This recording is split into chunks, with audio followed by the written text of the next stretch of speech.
Avowed socialist and Pilsen activist Jorge Mujíca is running an insurgent campaign against powerful zoning committee chair, 25th Ward Alderman Danny Solis.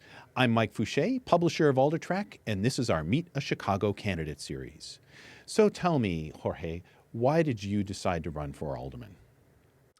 Well, I'm running because I think we need change in the 25th Ward. It's been 19 years under Danny Solis. A lot of problems that are not going to get solved if Danny Solis continues to be there. And I'm also running with a broader perspective because I think we have to open up spaces for other than the Democratic Party in the city of Chicago. You know, nationwide, people tend to believe Republicans are the bad guys, Democrats are the good guys. Well, in the city of Chicago, there wouldn't be any bad guys. You know, this is only the Democratic Party, and we don't believe that we should live under a one-party system. So we are trying to open up spaces for new ideas, for different positions than the Democratic Party. So do you consider yourself an Emmanuel Garcia Fioretti or Willie Wilson supporter? No, absolutely not. I think that, in case we win and we go to city council, we are going to have to deal with the mayor of the city. The mayor is going to be a Democratic Party mayor, basically. And we will have to deal with them just the way we deal with any employer. You know, it doesn't matter if you favor or you don't favor your employer. You are an employee, and that's it. You have to deal with whoever is in charge. You know? So most sitting aldermen would say ward maintenance occupies most of their time. But other than neighborhood issues, what would you say is your chief citywide issue? My chief citywide issue is still the same as the ward issue, is workers' rights.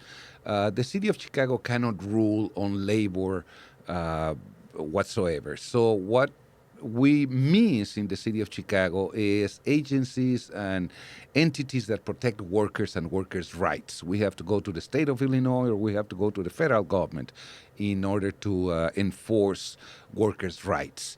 And workers are the absolute majority of the city of Chicago, no doubt. And there's a lot of problems with workers. Not with them, with their employers.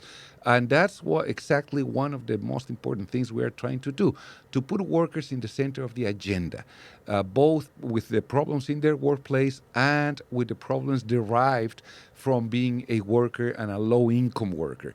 Transportation problems depend on neighborhoods which are poor because they are low-income workers, and so on and on. So workers and workers' rights is the center of the whole campaign.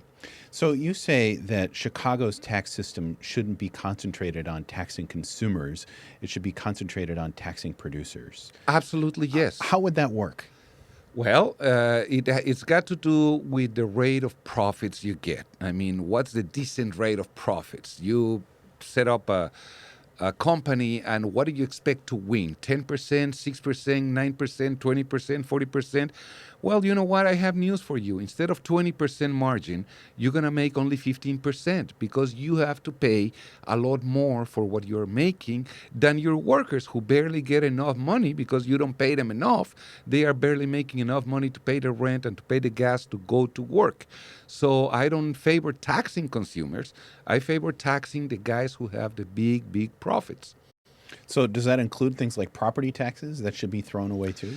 Well, it depends on who is the proprietor of what. In Pilsen, for instance, 60% of all occupancy is renters, meaning 60% of owners of Pilsen do not even live in Pilsen. Yeah, so I'm favoring to tax them. Yes, absolutely. I think we should tax them, but maybe we can make an even exchange. If you do maintain the buildings properly, which doesn't happen, maybe we won't increase your taxes, but as long as you maintain the buildings properly. So ideas like that, it's a new way to deal with the situation, a new way to deal with problems we have of solvency and many other things in the city of Chicago. Okay. Well, thank you very much for joining us. Thanks to you. Absolutely. You can learn more about the Jorge Mujíca campaign and 183 others by subscribing to our email newsletter at aldertrack.com, by listening to the series on Rivet Radio, or by subscribing to the series on YouTube. Thank you very much. More great stuff to come.